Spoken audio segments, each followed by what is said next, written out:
Ranger Elena Martinez had spent 6 summers in Death Valley National Park and thought she understood the heat.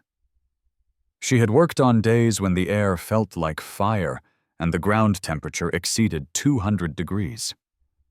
She had rescued tourists who didn't respect the desert, treated heat stroke, and explained to visitors that hiking at midday was tantamount to suicide.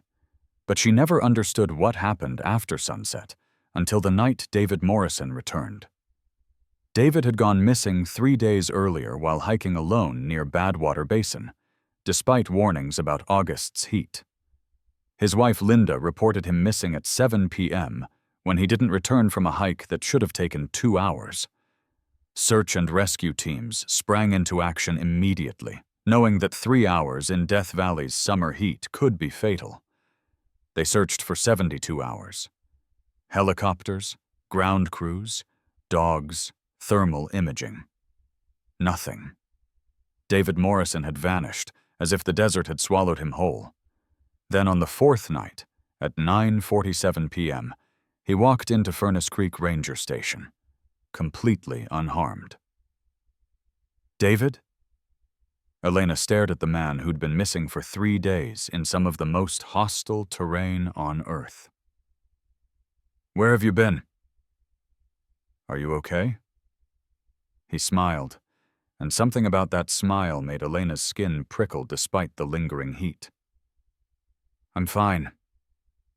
Just got turned around. Spent some time resting in the shade. I'm ready to go home now. He looked fine. Not dehydrated, not sunburned, not showing any signs of 3 days in a desert where the ground temperature could melt shoes and the air was hot enough to burn lungs. His clothes were clean, his face untroubled, his body language relaxed. David, you've been missing for 3 days. Where exactly were you? 3 days? He tilted his head slightly, like a bird examining something curious. That doesn't seem right. I left this morning. It's been maybe 8 hours? 9? Dr. Amara Singh, the park geologist who'd been helping with the search, approached with water and medical supplies. Mr. Morrison, you need to let us examine you. 3 days in this heat without water should have— I'm fine, David repeated, still smiling that wrong smile. I found water. I found shade the desert provided. Elena exchanged glances with Tyler Brooks, her senior partner. Tyler had been a ranger in Death Valley for 12 years, and his expression showed recognition of something Elena had never seen, but he clearly had. David, I need you to look at me, Tyler said quietly. Look directly at me. David turned, meeting Tyler's gaze, and Elena saw it. His eyes were wrong. Not obviously wrong. They were still brown, still human-shaped, still functional. But something behind them was different, like looking at a familiar painting and realizing someone had subtly altered it, making it similar but fundamentally changed. When did you last eat? Tyler asked. I'm not hungry. When did you last drink? I'm not thirsty. When did you last sleep? David's smile widened slightly. Sleep? Why would I sleep? There's so much to see at night. The desert is beautiful at night. You should come see. You all should come see what happens after sunset. Linda Morrison burst into the station, relief and confusion mixing on her face. David! Oh my God, David, where were you? She rushed to embrace him, but Tyler stepped between them smoothly. Ma'am, we need to conduct a medical evaluation first. Standard procedure for missing persons. He looks fine. He looks better than fine. David, are you okay? I'm perfect, David said, and the word choice made Elena's stomach tighten. Not I'm okay or I'm fine, but I'm perfect. Like he'd been improved rather than merely survived. They transported David to the park's medical facility where Dr. James Reeves, the consulting psychologist, conducted examinations that should have been routine, but revealed impossibilities. His core body temperature is 94.3 degrees, Reeves reported. That's hypothermic levels, in August, in Death Valley, after allegedly spending 3 days exposed to extreme heat. That's impossible, Elena said. His blood pressure is perfect. His hydration levels are perfect. His electrolyte balance is perfect. Everything about his physiology is exactly optimal, which is itself abnormal. Nobody's this healthy after missing for 3 days in a desert. What about psychologically? That's worse. His affect is flat, but he's mimicking emotion well enough to pass casual observation. But when I do cognitive tests, his responses are calculated. Like he's learned what answers humans give and is reproducing them without understanding why. He's performing humanity rather than experiencing it. Tyler pulled Elena aside, his voice low. This is the 7th one in 2 years. People disappear in the park, usually near Badwater Basin, usually in summer heat. They're gone for days, sometimes weeks. Then they come back, completely unharmed, acting slightly wrong. Why haven't I heard about this? Because officially, they're just disoriented hikers who got lucky. We file the reports as successful rescues, but unofficially. Tyler showed her a confidential file containing 6 previous cases. Kevin Walsh in 2022, missing 4 days, came back changed. Jennifer Cruz in 2023, missing 6 days, came back changed. And 4 others, all showing the same pattern, disappeared near Badwater Basin, returned after dark, physically perfect but behaviorally off. What happens to them after they return? They leave the park. They go back to their normal lives, but their families report personality changes. Subtle ones, but persistent. They don't sleep much. They don't eat much. They're obsessed with heat. And every sunset they stand outside staring at the desert, like they're remembering something or waiting for something. Elena looked through the medical bay window at David Morrison, who sat calmly in a chair, not moving, barely blinking, wearing that slight smile that didn't reach his eyes properly. What's changing them? We don't know. Chief Cross has been documenting this since 2018. The pattern started the same summer that ground temperatures broke records. Whatever's happening is connected to the heat, or triggered by the heat, or uses the heat somehow. Heat doesn't change people's personalities. No, but something in Death Valley does. And it only happens after sunset. Over the next week, Elena investigated the previous cases, finding disturbing patterns. All 7 disappearances occurred within a 5-mile radius of Badwater Basin. All happened during the hottest hours of midday. All victims returned after dark, entering the ranger station between 9 p.m. and midnight. And all showed the same symptoms: perfect physical health, hypothermic core temperature, flat affect with calculated emotional responses, and eyes that looked human, but weren't quite right. She returned to Badwater Basin at sunset, watching as the brutal daytime heat began releasing. The salt flats stretched white and cracked toward distant mountains, creating an alien landscape that felt more like another planet than California. Dr. Singh joined her, carrying geological survey equipment. The salt formations here are unusual. The evaporation patterns create structures that shouldn't be stable in this heat, but they persist, growing each year, forming patterns that almost look deliberate. Deliberate? Probably not. Probably just pareidolia, seeing patterns in randomness. But Amara pulled up thermal imaging from her equipment. Look at this. During the day, the ground temperature at Badwater reaches 200+ degrees Fahrenheit. That heat has to go somewhere when the sun sets. Most of it radiates back into space, but some of it Watch. As full darkness fell, the thermal imaging showed something impossible. Pockets of heat remained in specific locations, clustered around the salt formations. But instead of dissipating gradually, they moved. Slowly, deliberately, like living things made of residual thermal energy. Heat doesn't behave like that, Elena said. No, it doesn't. Heat follows thermodynamic laws.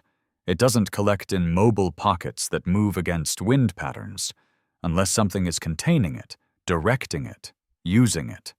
They watched the thermal signatures drift across the salt flats, dozens of them, each maintaining cohesion despite physical laws that should have dispersed them instantly.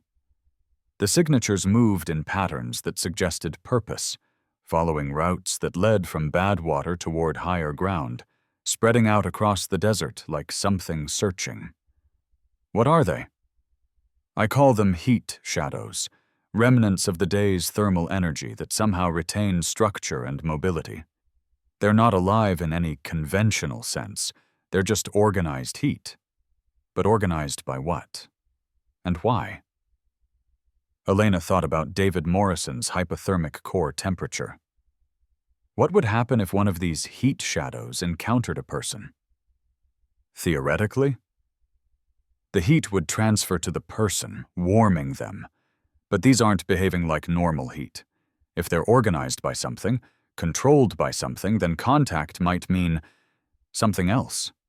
Integration, invasion, exchange. You're saying the heat shadows are possessing people?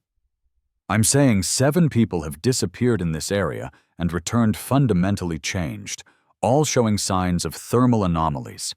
And every night, mobile thermal signatures move across the basin in patterns that suggest intelligence. I can't prove causation, but the correlation is undeniable. They stayed until midnight, watching the heat shadows drift through darkness. Around 11 p.m., one approached their location. Elena saw it on thermal imaging first. A massive heat-shaped, vaguely humanoid, moving with purpose rather than drifting randomly. Should we leave? Elena asked, hand moving toward her radio. No. I need to document this. If it gets within 10 feet, we'll back away. The heat shadow approached to 15 feet, then stopped. Through thermal imaging, it appeared to be observing them, studying them. Elena felt warmth on her exposed skin despite the cool night air, like standing near a campfire. Then it spoke. Not with sound exactly. More like Elena heard words directly in her mind, carried on the warmth that touched her skin. Join.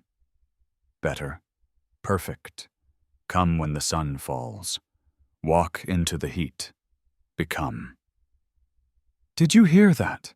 Elena whispered. Amara's face showed she had. It's communicating. The heat shadow is actually communicating. Join us, the non-voice repeated. The flesh is weak. The heat is strong. We can make you perfect, like the others. Come to Badwater at sunset. Let the day's heat enter you. Become what you were meant to be. What are you? Elena asked aloud, feeling foolish talking to a thermal signature. We are the gift. We are the evolution. We are what remains when the sun's judgment burns away weakness.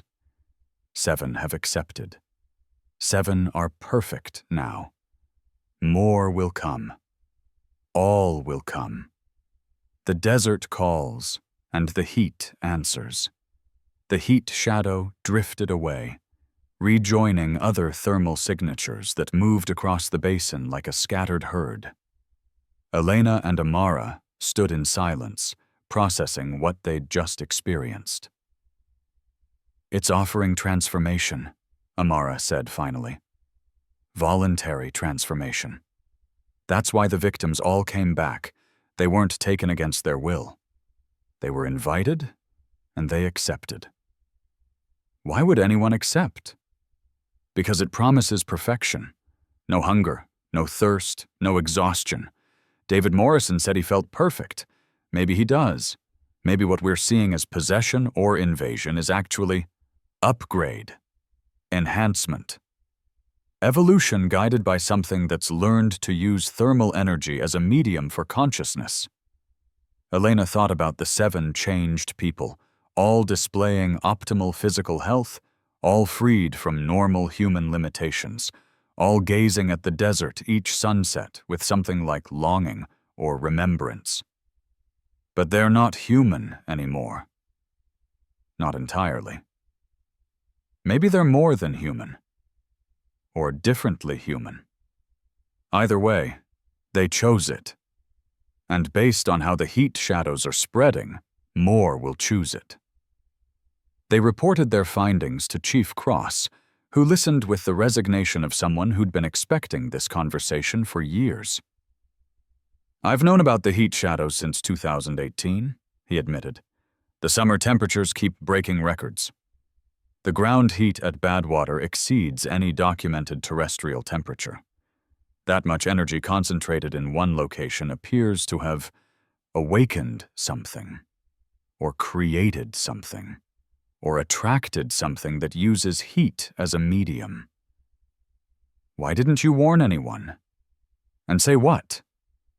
Don't hike near Badwater because thermal energy has become sentient and wants to upgrade your consciousness? Nobody would believe it. And honestly, the heat shadows mostly leave people alone. They only approach those who wander the basin after dark. Most visitors stay in their vehicles or near the visitor center.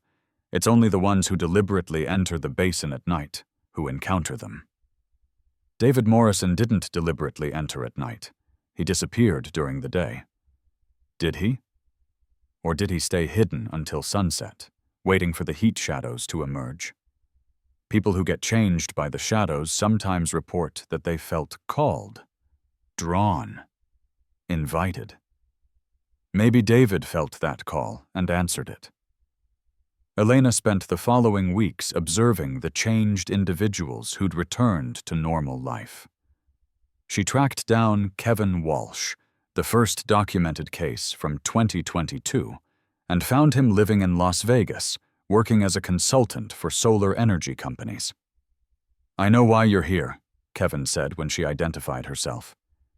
"You want to know what happened to me in Death Valley?" "Yes." "I became better." "That's what happened. I was overweight, pre-diabetic, depressed. I went to Death Valley thinking maybe I'd just not come back. Walk into the desert and let the heat take me. And it did, but not how I expected. The heat shadows. You've seen them. You've talked to them. They're not evil, Ranger Martinez. They're not even alive in the traditional sense. They're organized energy that's achieved something like consciousness. And they offer a choice. Stay as you are, weak and limited, or join them and become perfect. Perfect how? I don't need to sleep more than 2 hours a night. I don't get hungry or thirsty.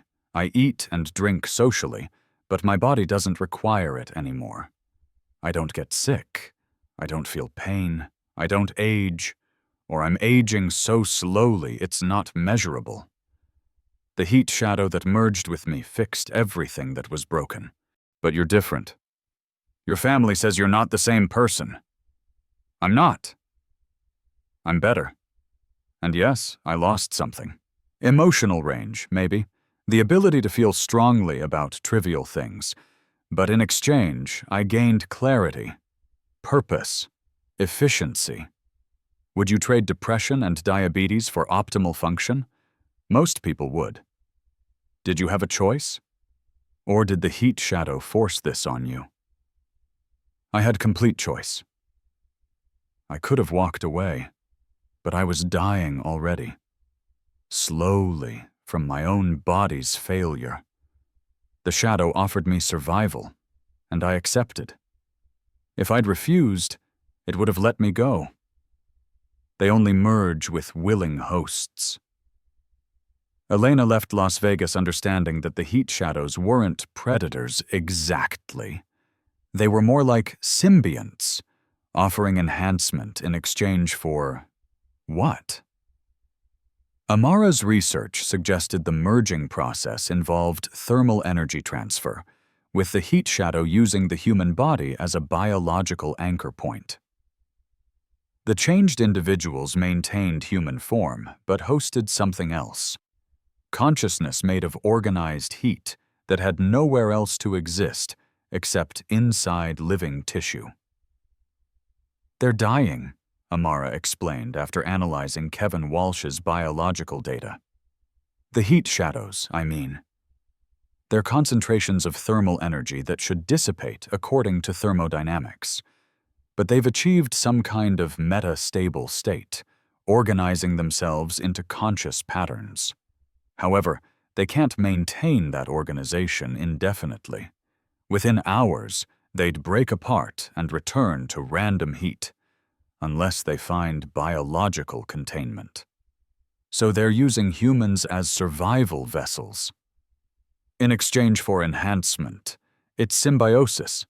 The shadow gets a stable environment where it can persist, and the human gets optimal physical function powered by residual thermal energy. Both parties benefit. Except humans lose their humanity in the process. They lose some of it. Emotional range, definitely. But they gain so much more. And they choose it, Elena. Nobody's forcing them.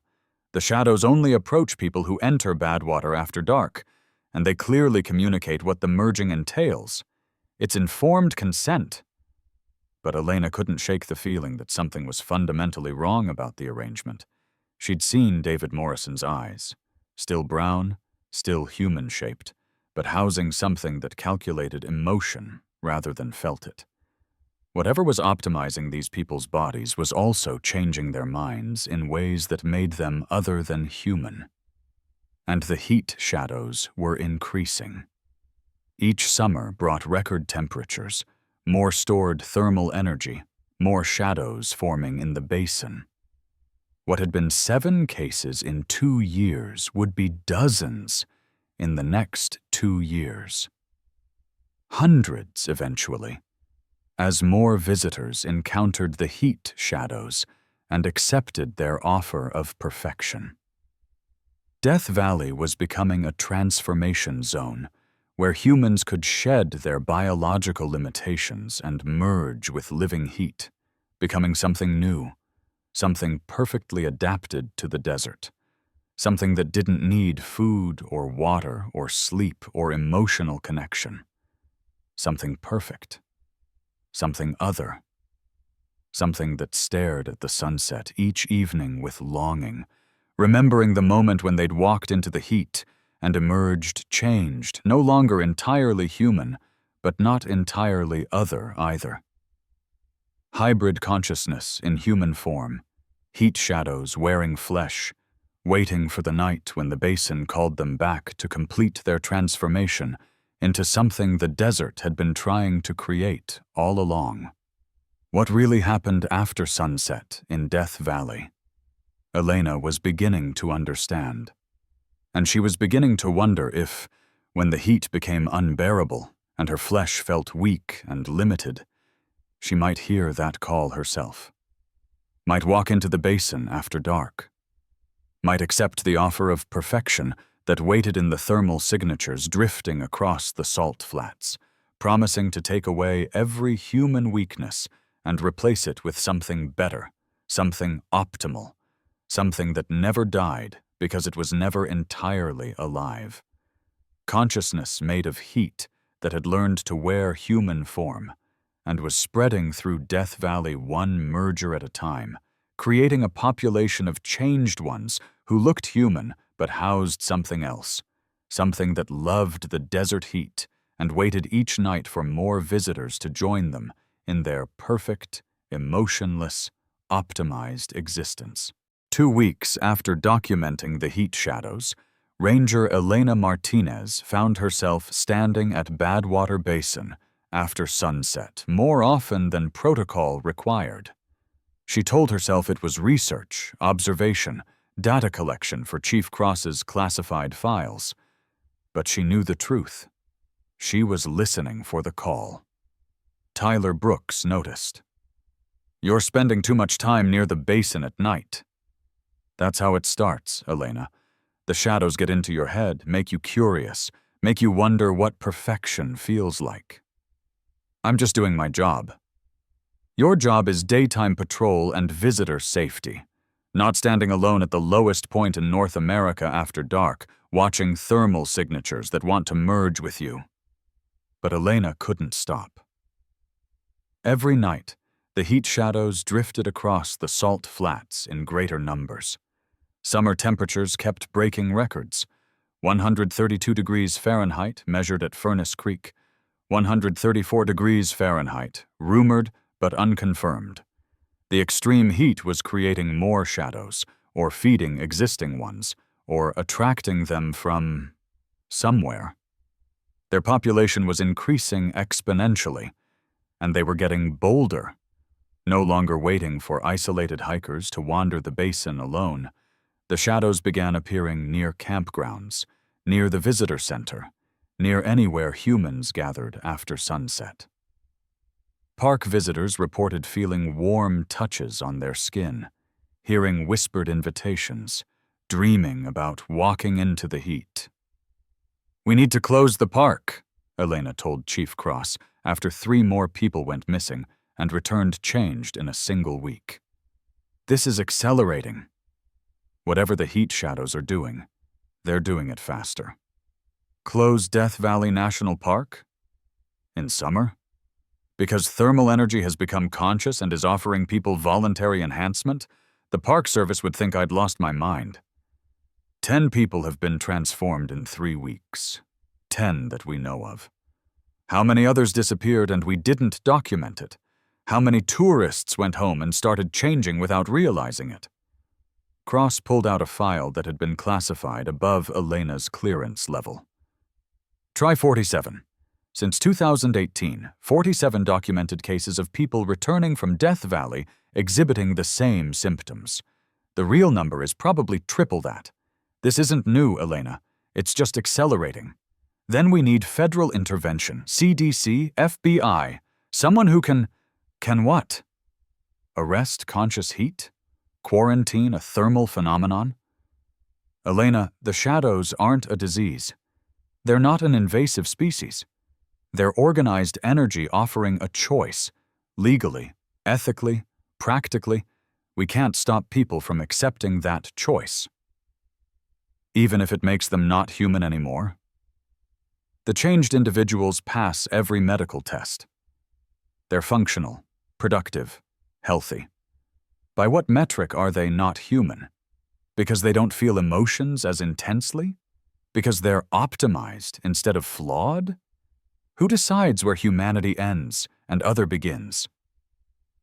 Elena had no answer. She'd interviewed 5 of the recently changed individuals, finding them all eerily similar.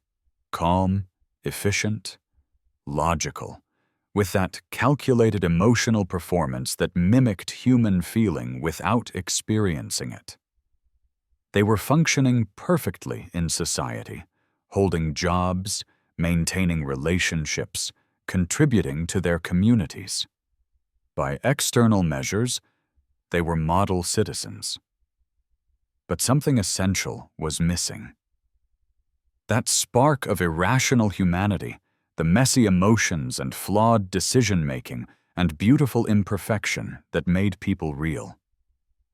The changed ones had traded that chaos for optimization, and Elena couldn't decide if that was evolution or death. She returned to Badwater Basin at midnight, watching the heat shadows drift in increasing numbers. Dozens now, maybe hundreds, each one a concentration of thermal energy that had achieved consciousness and was looking for biological vessels to anchor into. One approached her, bolder than the others had been. Through thermal imaging, it appeared almost human-shaped, as if learning to mimic the form it wanted to merge with.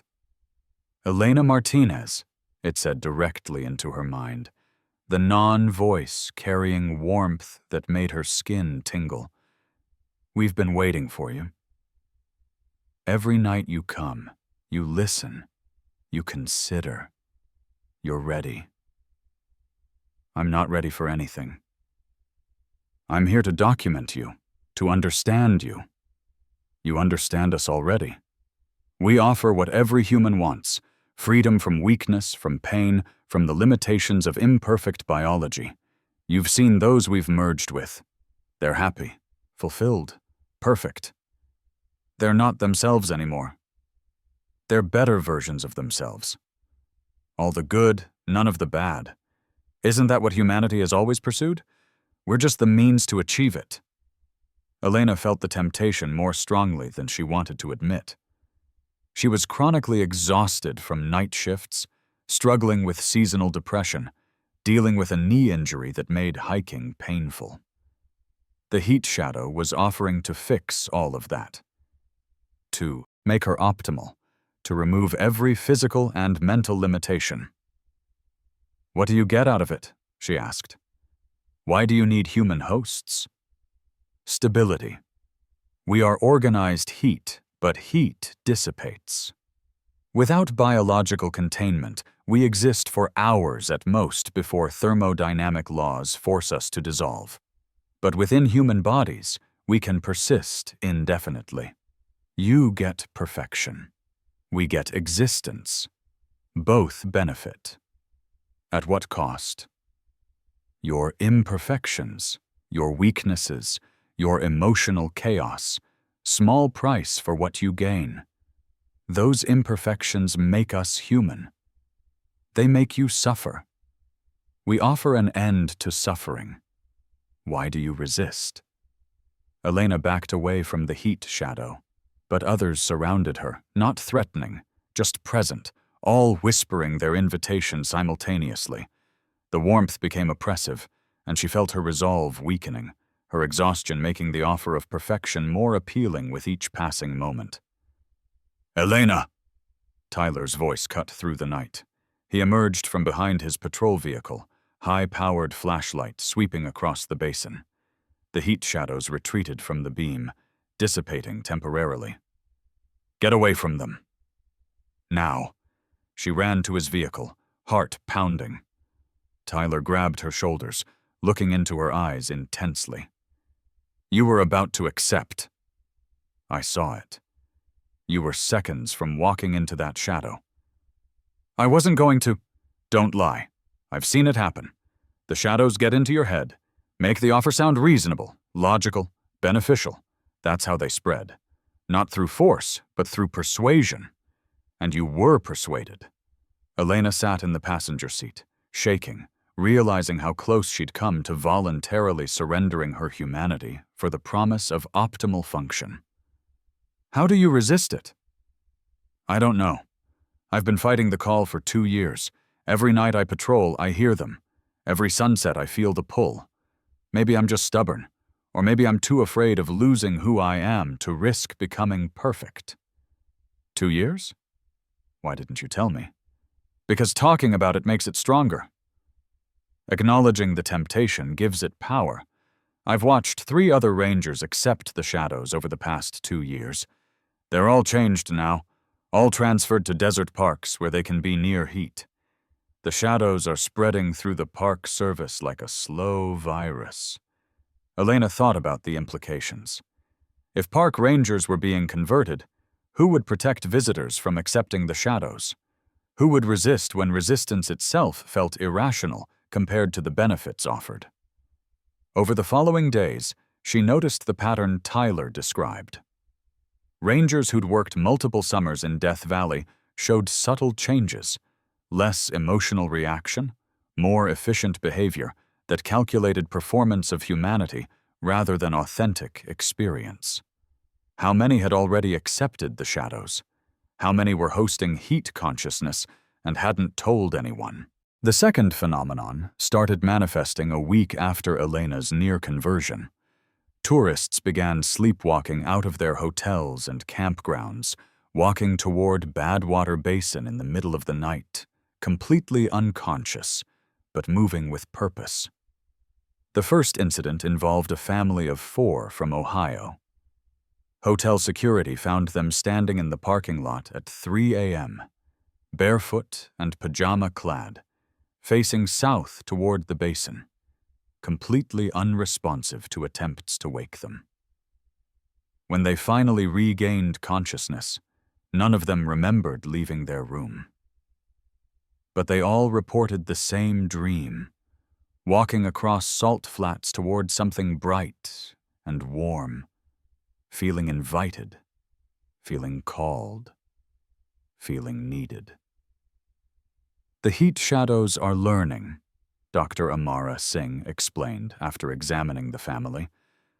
They're not just waiting for people to come to the basin anymore. They're actively summoning them.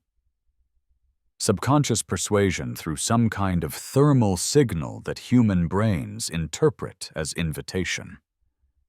Can they force people to come? The sleepwalking suggests something beyond voluntary choice. If the shadows can access human consciousness during sleep, when psychological defenses are down, they can plant compulsions that feel like personal desire but are actually external manipulation. The sleepwalking incidents increased rapidly. Within a week, 15 separate cases of tourists or park employees walking toward Badwater Basin while unconscious, all reporting dreams of being called, needed, wanted by something warm and perfect, waiting in the darkness. Security protocols shifted. Hotels installed bed alarms. Campgrounds posted night wardens. Ranger stations monitored the basin with thermal imaging and motion sensors.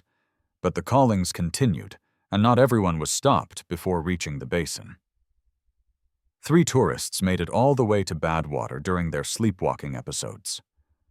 All 3 were found the next morning, awake and standing on the salt flats, perfectly fine physically, but showing the telltale signs of change: hypothermic core temperature, optimal health metrics, flat affect with calculated emotions, and those almost human eyes.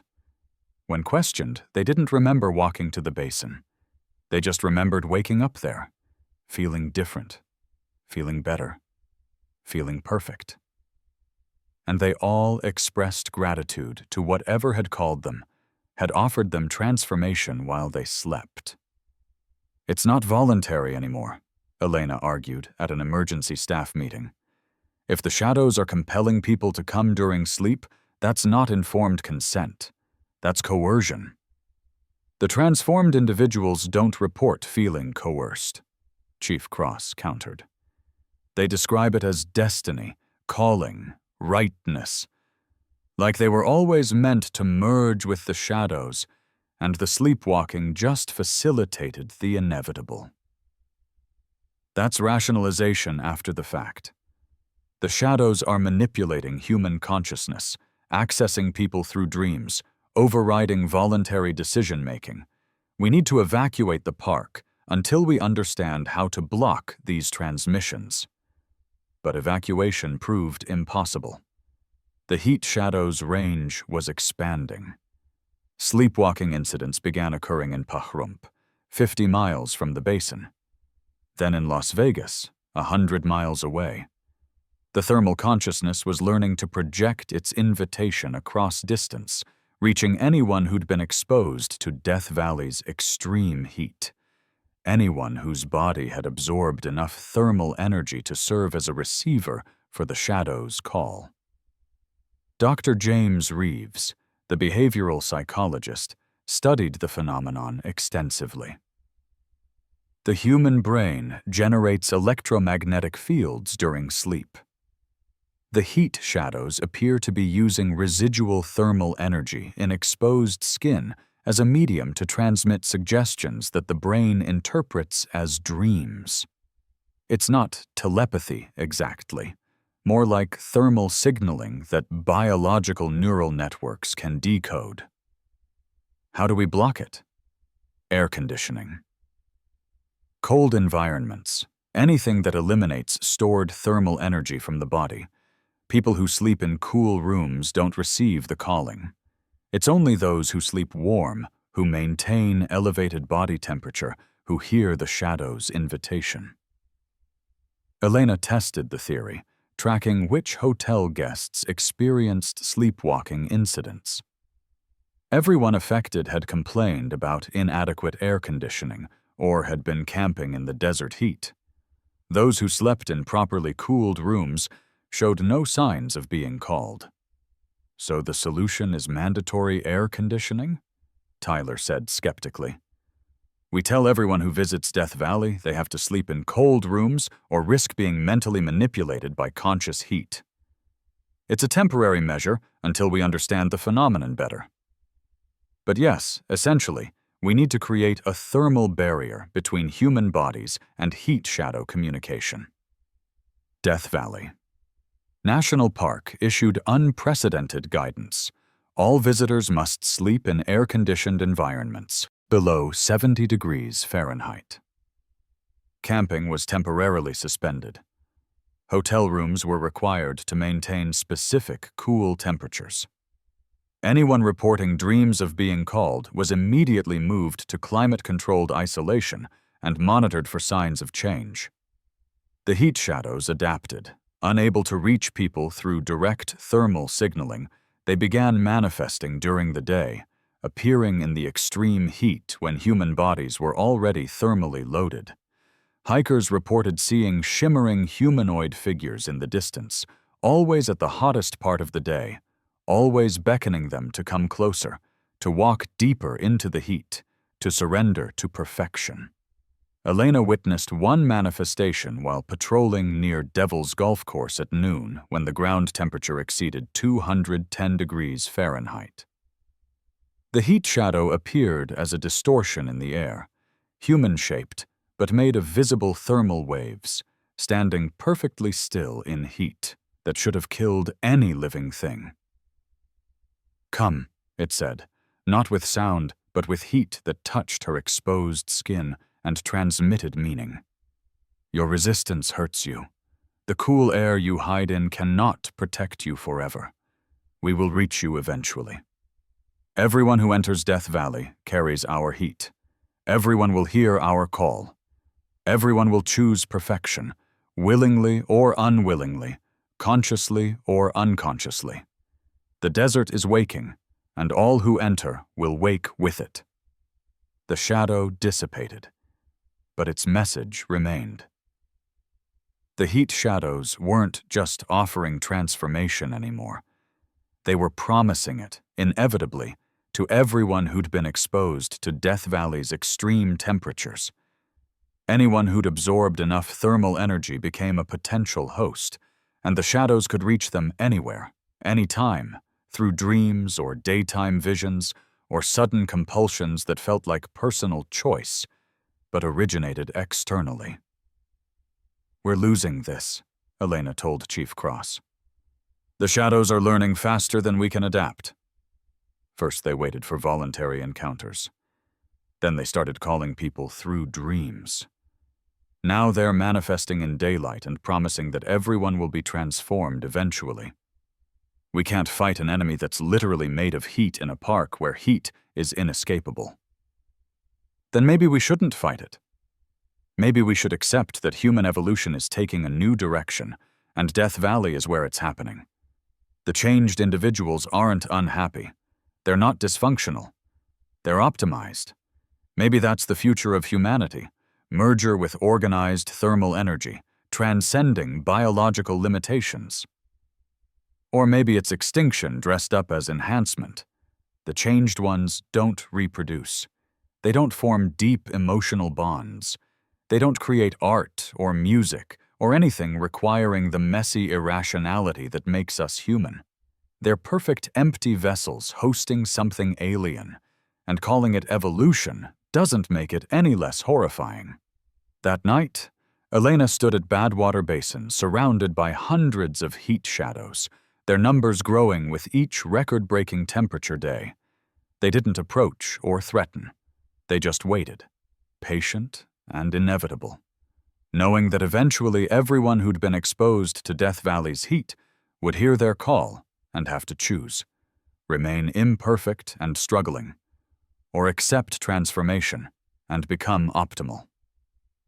The ones who come back different, the night callers who summon the unconscious, the heat shadows that promise perfection and deliver something else, something other, something that wears human skin but houses thermal consciousness, spreading through Death Valley and beyond. One merger at a time, creating a population of changed ones who look human but aren't, who function perfectly but feel nothing, who've traded the beautiful chaos of humanity for the sterile optimization of symbiosis with living heat. What really happened after sunset in Death Valley? Elena understood now. After sunset, the desert made its offer. And increasingly, people were accepting, voluntarily walking into the heat and emerging perfect, empty, changed, joining the growing army of optimal beings who hosted something other than human consciousness, something that loved the heat because it was made of heat, something that called to everyone who'd ever felt the brutal weight of Death Valley's summer temperatures and absorbed enough thermal energy to become a beacon that the shadows could find and reach and persuade and transform. And Elena, standing in the darkness surrounded by hundreds of whispering invitations, felt her resistance weakening with each shift, each exposure, each moment of exhaustion and pain that the shadows promised to eliminate. She was fighting perfection, and perfection, unlike her, never got tired of waiting. September brought what meteorologists called an unprecedented thermal event. A heat dome settling over Death Valley predicted to push temperatures to 138 degrees Fahrenheit, potentially breaking the world record. Dr. Amara Singh's thermal monitoring showed the heat shadows weren't just responding to the extreme temperatures, they were preparing for something. Look at the pattern. Amara displayed her thermal imaging data to Elena and Tyler. Every heat shadow in the basin is converging on a single point. They're organizing, coordinating. This isn't random distribution anymore. They're gathering for something specific. What single point? Elena asked, already knowing the answer would be bad. Badwater Basin, exact center, the lowest elevation. That's where thermal energy naturally concentrates due to topography and air pressure. If the shadows are gathering there during the record heat wave, they're planning something big. Tyler checked incident reports. Sleepwalking cases have tripled in the past week. Every hotel within 100 miles is reporting guests trying to walk toward Death Valley in their sleep. It's like the shadows are calling everyone at once. Chief Cross convened an emergency meeting with park leadership, federal agencies, and scientific consultants. We're looking at a potential mass transformation event. If the heat shadows are converging and calling simultaneously during record temperatures, we could see hundreds or thousands of people compelled to travel to Badwater Basin. We need to close the park, Elena insisted. Evacuate everyone. Set up roadblocks. Do not allow anyone near Death Valley until the heat wave passes. The heat wave is projected to last 10 days. We can't close a national park for that long without explanation. And what explanation would we give? That conscious heat wants to merge with visitors? Tell them the truth. The truth would cause panic. And realistically, what could we tell people that would be believed? We have thermal imaging of organized heat patterns. We have testimony from transformed individuals who claim to feel perfect. We have no proof of harm, no documented deaths, no evidence that accepting the shadows is dangerous rather than just different. But Elena knew different wasn't safe. She'd seen what the transformed individuals became. Optimal machines wearing human skin, hosting something that didn't feel or create or love, just existed perfectly, efficiently, emptily. The heat wave arrived with brutal intensity. On September 15th, Furnace Creek hit 136 degrees Fahrenheit by 2 p.m. The heat was so extreme that birds fell from the sky, unable to regulate body temperature. Lizards sought shelter underground. The air itself seemed to shimmer with hostile energy, and the heat shadows emerged in unprecedented numbers, not dozens, not hundreds, thousands of thermal signatures manifesting across Death Valley, all drifting toward Badwater Basin, creating a massive convergence of organized heat that appeared on satellite thermal imaging as an anomaly that scientists couldn't explain. At 4 p.m., the calling began. Not subtle subconscious suggestion, not gentle dreamtime persuasion, a massive, overwhelming compulsion that every person who'd ever been exposed to Death Valley's extreme heat felt simultaneously. Elena collapsed as the call hit her mind like a physical force. Come now, join, perfect, together, convergence, evolution, destiny. Across the region, people stopped whatever they were doing and turned toward Death Valley. In Las Vegas, casino workers walked away from their stations. In Pahrump, families got in their cars and drove south. In Baker, everyone left their homes and businesses heading west. Thousands of people, all responding to the same irresistible summons, all converging on Badwater Basin. Elena found herself in her patrol vehicle, driving toward the basin, unable to stop, even though her conscious mind was screaming in resistance. Tyler's vehicle pulled alongside hers. He was experiencing the same compulsion, fighting it, failing. "Elena!" he shouted through his window. "Fight it!" "Think about cold. Think about anything cold." She tried. Ice, snow, Arctic wind. Anything to mentally cool her thermally loaded body, to break the connection between the heat she'd absorbed and the shadows calling her. It barely helped. The compulsion was overwhelming, biological, irresistible. They arrived at Badwater Basin with hundreds of others, tourists, park employees, locals from surrounding towns, all walking onto the salt flats in a daze, unable to resist the call. And waiting for them were the heat shadows, thousands of them, organized in a vast circle around the basin's center. "Welcome," the shadows said collectively, their non-voices resonating in every human mind simultaneously. "You have been called for the convergence. We are ready. You are ready.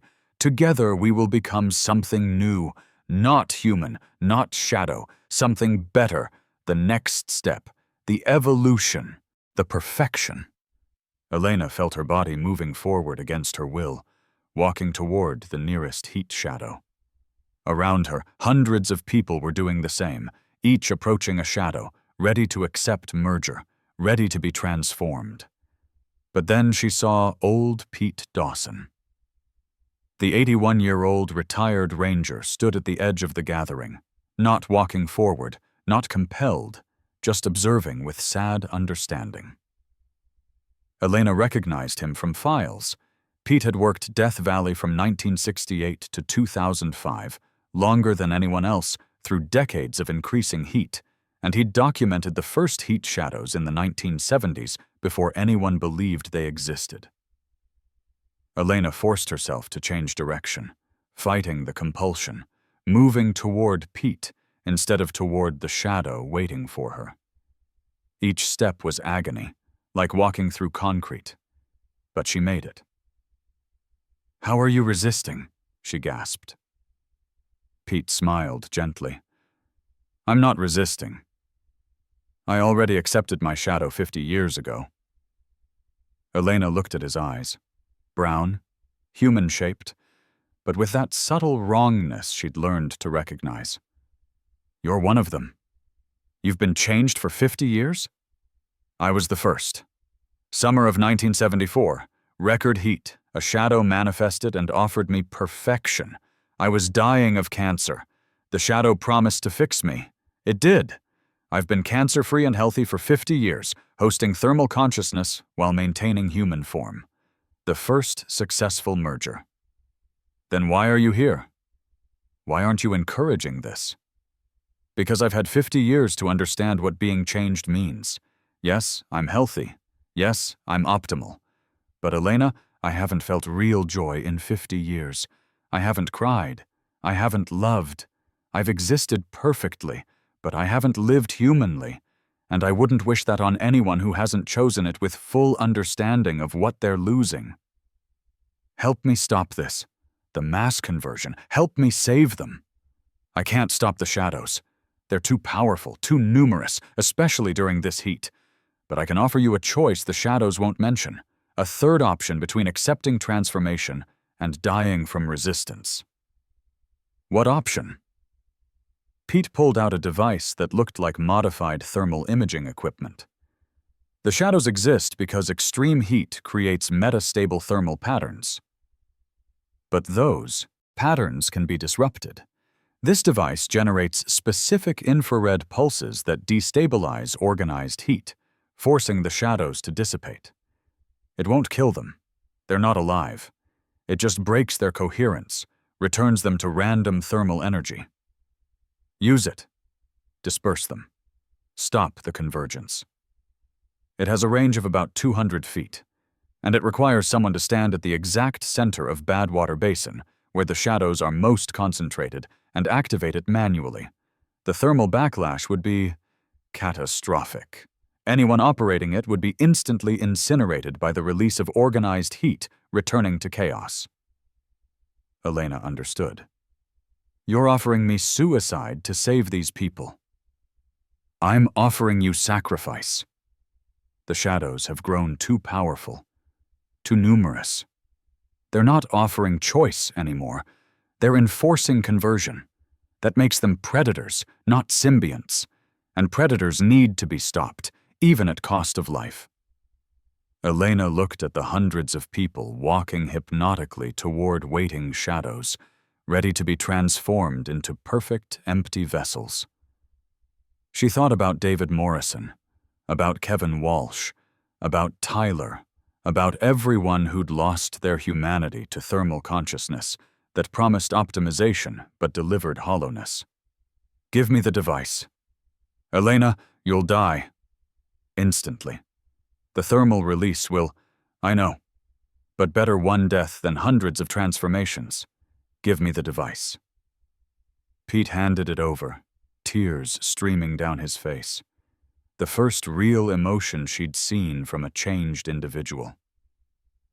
Maybe I'm not as empty as I thought. Because this hurts. Giving you this. Knowing what it costs.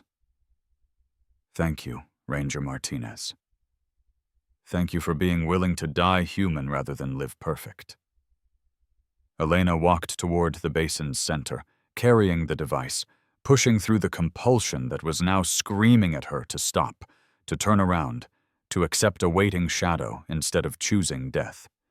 But she kept walking, each step an act of defiance against the inevitable transformation that the heat shadows had planned for everyone. The shadows sensed what she carried, what she intended. Their collective voice rose in desperate urgency. Stop! No! This hurts us! You hurt us! We only offer perfection. Why do you choose death over optimization? We made you better. We can make everyone better. Why resist? Because perfect isn't human, Elena said aloud. And I'd rather die human than live as something else. She reached the exact center of Badwater Basin, the lowest point in North America, where thousands of heat shadows had converged, where their thermal consciousness was most concentrated. She activated Pete's device. The infrared pulse was invisible, but its effect was immediate.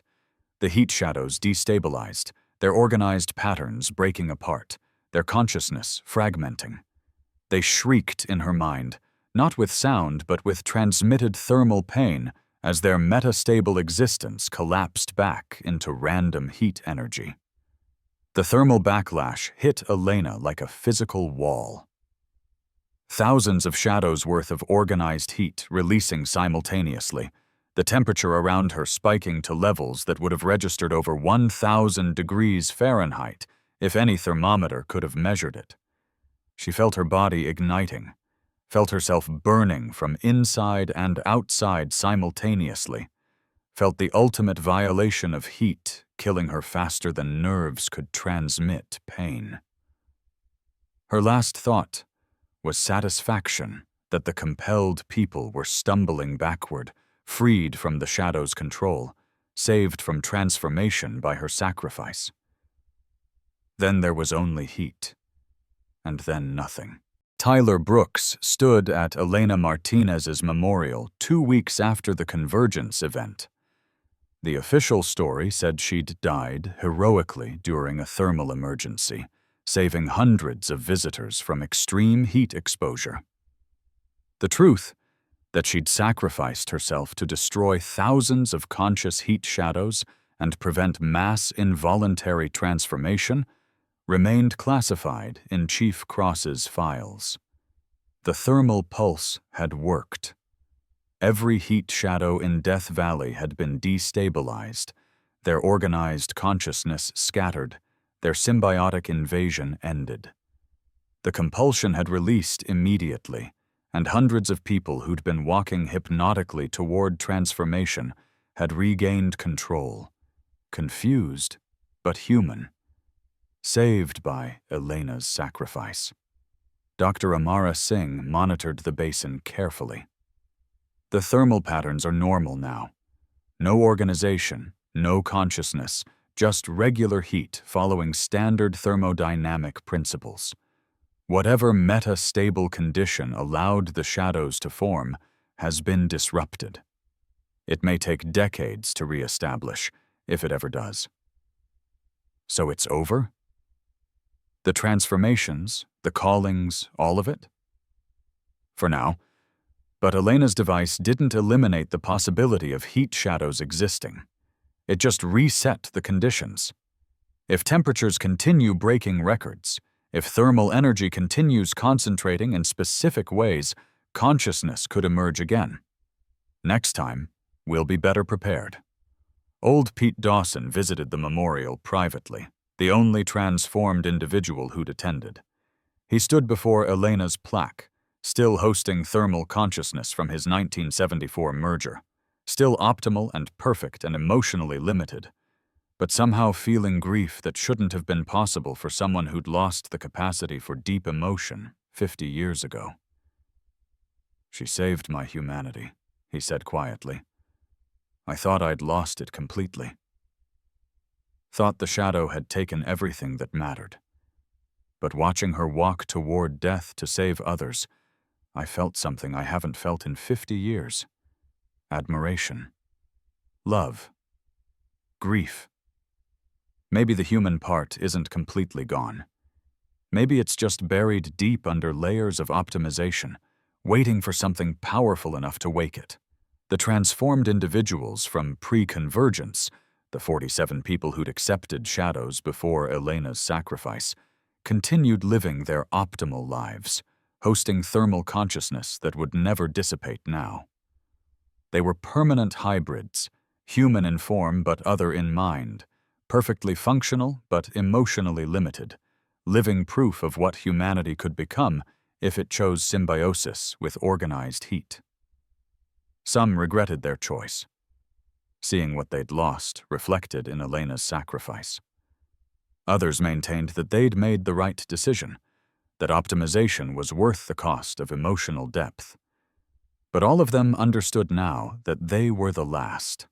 No new transformations would occur for decades, possibly generations, making them living relics of an attempted evolution that humanity had rejected at enormous cost.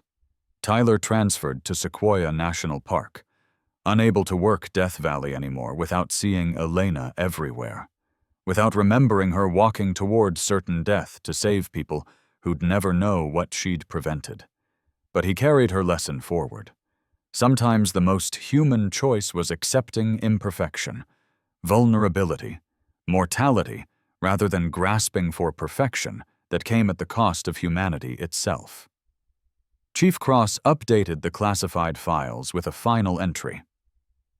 The heat shadow phenomenon has been neutralized through sacrifice of Ranger Elena Martinez.